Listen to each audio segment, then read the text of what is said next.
Bonsoir et merci d'être toujours avec nous. C'est l'émission Burkina Libre qui s'ouvre sur Wadjesse TV. Bienvenue.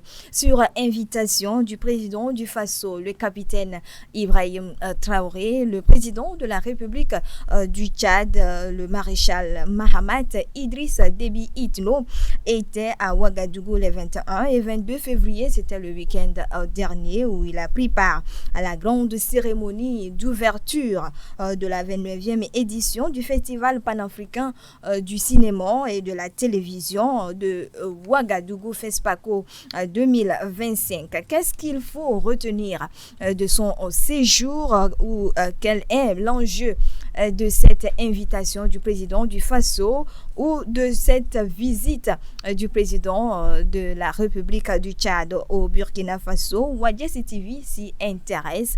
Et nos consultants Amen Segla et Yannick Kwame sont toujours sur ce plateau pour des analyses. Amen Segla, bonsoir et bienvenue. Bonsoir Marguerite et bonsoir à tous ceux qui nous suivent tous les soirs sur Wadjesse TV. Merci pour la disponibilité. C'est un plaisir. Yannick Kwame, bonsoir. Bonsoir Marguerite et bonsoir à tous nos téléspectateurs. Merci d'être toujours avec nous. Le plaisir est toujours pour nous. Voilà.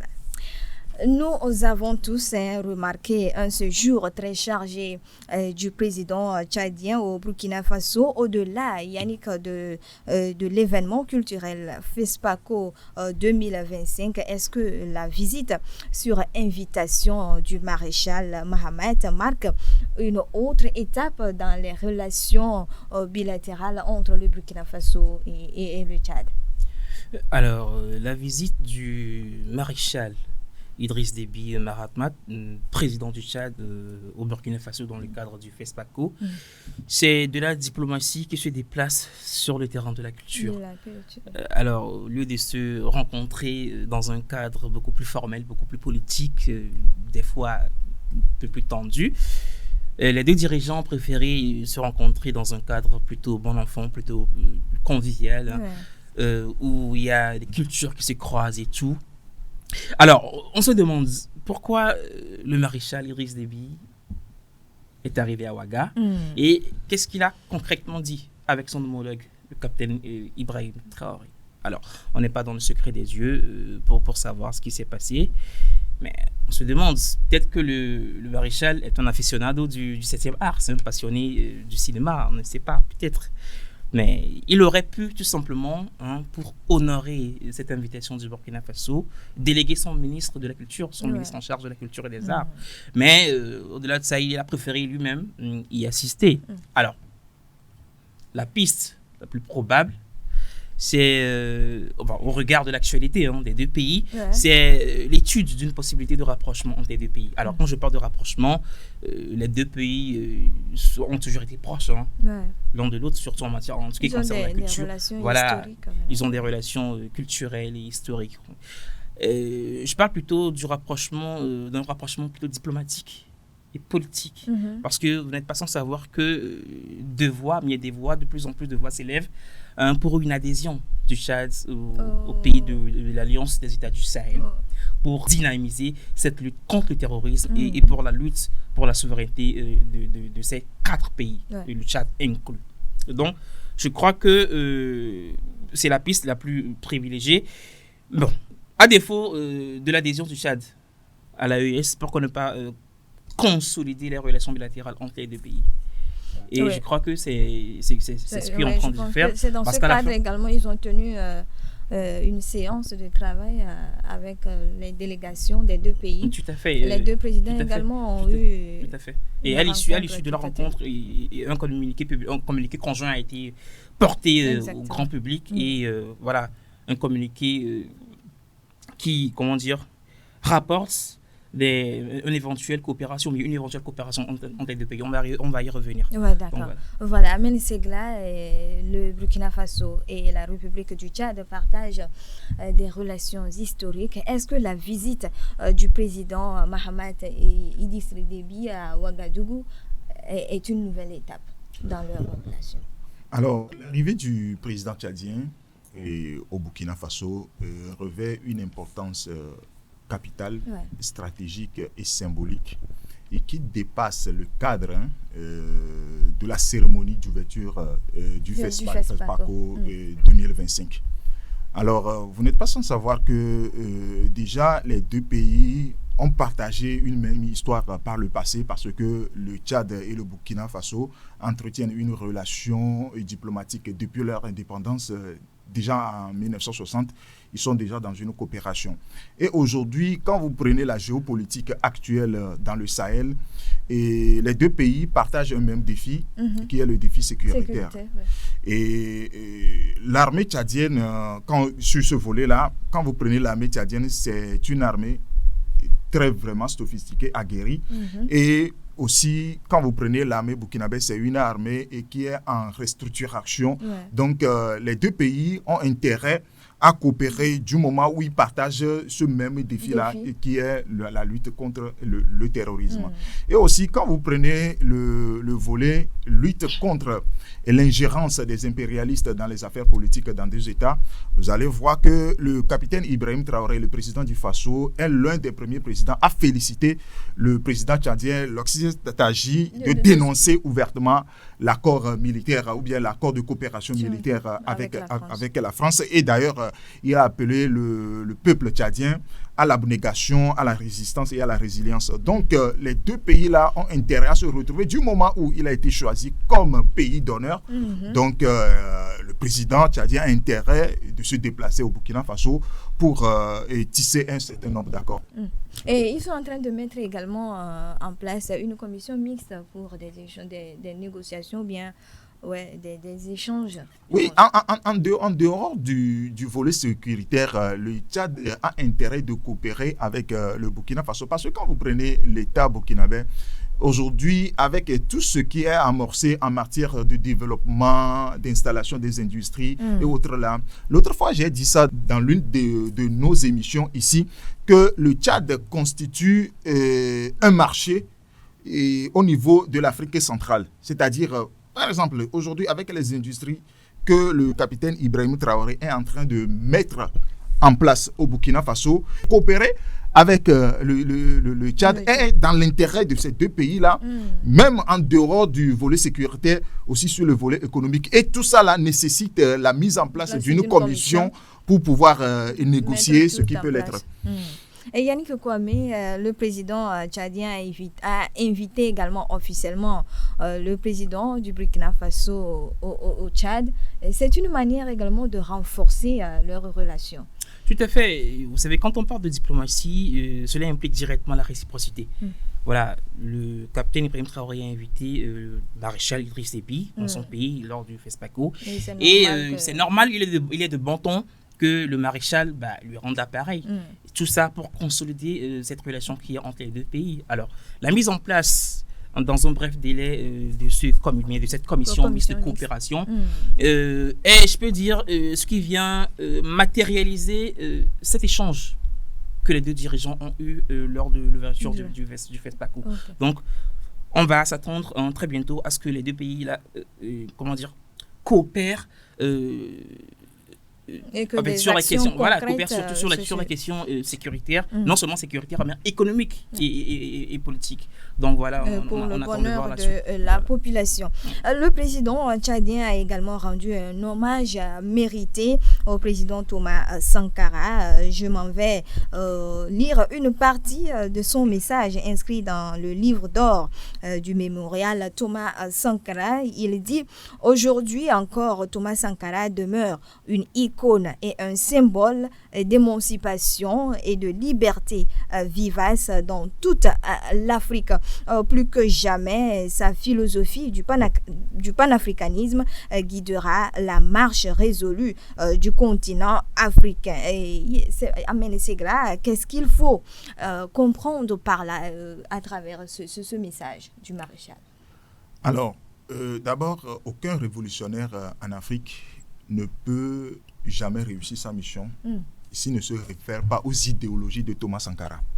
Alors, si le président tchadien veut s'inscrire dans cette logique, il a intérêt d'aller se prosterner devant le mémorial de Thomas Sankara, juste pour avoir ne serait-ce qu'une inspiration par rapport à la lutte qu'il attend. Parce que, nous le disons toujours sur ce plateau, dénoncer les accords contre l'impérialisme est une chose, même mener à bout cette lutte est une autre chose. Donc, quand le président tchadien est arrivé au Burkina Faso, en tant qu'un président nouvellement élu dans son pays, il a intérêt d'aller voir, parce que tout ce qu'il mène contre l'impérialisme aujourd'hui, il y a quelqu'un qui a débuté cette lutte-là. En dehors de Kwame Nkrumah, Thomas Sankara est une icône internationale. Alors, sa visite devant son mémorial, c'est juste pour donner un autre message. Parce que quand vous prenez la personnalité même de Thomas Sankara, à voir son intégrité, son charisme, son leadership, aujourd'hui, c'est une référence en Afrique en matière de révolution et de lutte contre l'impérialisme. Et du développement également. Et du développement également. Parce que quand vous voyez même le comportement de la personne, sa manière, son style modeste de vivre et tout, et son sacrifice d'ailleurs pour son peuple, aujourd'hui, c'est un exemple en Afrique. Donc, si le président tchadien est allé devant ou bien a prononcé un discours devant son mémorial, et c'est emblématique. C'est emblématique. Yannick Kwame, est-ce que le président tchadien veut suivre l'exemple de Thomas Sankara? Tout à fait. Vous savez, Marguerite, le capitaine Thomas Sankara reste et restera cette figure emblématique, cette figure qui inspirera toujours tous les panafricanistes et tous les Africains qui aspirent à voir un continent, une Afrique affranchie totalement des mains déstabilisatrices des impérialistes occidentaux. Vous savez, et pour un dirigeant, pour un panafricaniste de la trempe du maréchal Mahatma Idriss Déby, non, c'est de bon ton de venir se recueillir, de venir rendre cet hommage vibrant-là à cette personne qui a posé les jalons, d'accord, d'une Afrique fière, d'une Afrique plus souveraine. Vous savez, c'est important de laisser un héritage pour son pays, un héritage pour sa postérité, surtout quand tu es appelé à diriger une nation. Le capitaine Thomas Sankara, ça fait plus de 35 ans, il a été assassiné en 1987, soit un an avant la naissance du capitaine Ibrahim Traoré. Et vous voyez que 35 ans après, voilà le jeune capitaine Ibrahim Traoré qui est en train de reprendre le flambeau de cette lutte-là pour la souveraineté, pour la souveraineté de l'Afrique. Donc, c'est naturel que Idriss Déby, Itno Mahatma, puisse se recueillir et puisse rendre hommage à Thomas Sankara. Et Amen vient de le dire. Parlons de l'événement culturel FESPACO 2025, la 29e édition qui a comme pays invité d'honneur le Tchad, pays du maréchal Mahamat Idriss Déby. Est-ce que le choix porté sur la République du Tchad est stratégique? Amen Sega. Alors, pour chaque édition, il y a toujours un pays comme invité d'honneur. Bon, si le choix est tombé sur le Tchad, par rapport à tout ce que nous venons de faire comme développement en matière de coopération, de collaboration sur le plan sécuritaire et économique, le choix du Tchad n'est pas un choix anodin. Donc, ça rentre dans ce cadre. Parce que du moment où le Burkina Faso veut tisser un lien avec, ou bien veut renforcer d'ailleurs le lien qui existait avant entre le Burkina Faso et le Tchad. Donc, par cet événement-là, il voulait faire le Tchad le pays d'honneur, l'invité d'honneur. Donc, ça rentre parfaitement dans ce cadre-là parce que, et Yannick vient de le dire tout à l'heure, c'est-à-dire les deux autorités, ils veulent changer un peu et le volet diplomatique sur le plan culturel. Il veut transférer en fait le volet diplomatique sur le plan culturel. En fait, donc c'est une très bonne occasion de choisir le Tchad comme invité d'honneur à la 29e édition du FESPACO. Et Yannick Kwame? Oui, le Tchad invité d'honneur lors du 29e FESPACO, le Festival du cinéma de Ouagadougou. C'est une opportunité pour le Tchad de présenter son univers cinématographique à toute l'Afrique et à tout le monde entier en présentant ses œuvres, ses réalisations, ses acteurs, ses films et surtout pour renforcer cet échange culturel avec les autres festivaliers. Et il a eu déjà lundi, il a eu à passer à diffuser certains de ses films. Ouais. Il y a beaucoup de films tchadiens qui sont diffusés actuellement. Et il faut aussi dire que le choix du Tchad n'a pas été fait comme ça. Ça a été mûri parce que c'est depuis 2023 que les autorités tchadiennes ont même manifesté leur envie de se représenter, d'être invités d'honneur lors de cette édition du FESPACO. Donc, ça a été étudié. Ils ont vu ça, mais ils ont étudié la question ensemble avec les organisateurs du FESPACO. Et au final, le choix s'est porté sur eux, étant donné que ces deux pays partagent beaucoup de choses, surtout en matière culturelle et en matière de développement cinématographique. On le sait, le Tchad, c'est un pays où le cinéma rayon maître. C'est un pays qui est en train de faire, qui a toujours fait un effort immense pour développer le secteur cinématographique. Donc c'est tout naturel d'avoir choisi le Tchad comme pays. Voilà, et on parle d'une forte délégation qui s'est déplacée, une délégation tchadienne qui s'est déplacée à Ouagadougou.